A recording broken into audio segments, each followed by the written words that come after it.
My friend, Carrie Underwood has a song called See You Soon. These are the chords.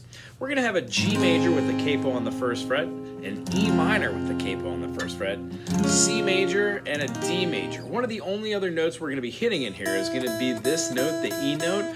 We could quite literally play that E note as part of, part of many chords. But what we're going to do is we're going to explain it through the eyes of our C here.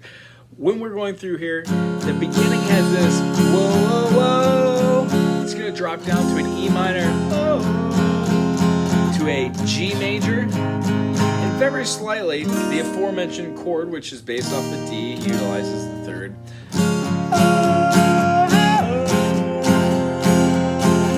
Notice how I'm going down, down, down, down, down, down, down, down, down, down, down, down, down.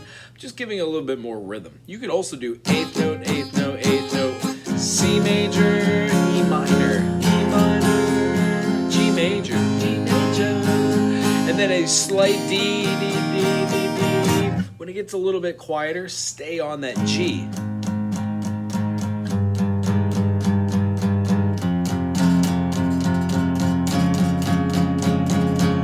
It's playing a G major, walking down the F sharp to the open E minor while keeping the finger on here. The alternate guitar, or even the same guitar, is doing a G major is walking down, so a G major with a G major 7. We're going to be going all the way up to a C here and continuing that same movement. E minor, same movement, back to the C. That is the whole verse. Goes through it a couple times. Then it's going to add one more key function. You can either play a diminished chord over the top of there, but it's going to be utilizing the E over the top of there, and it gives a lot of emphasis to it.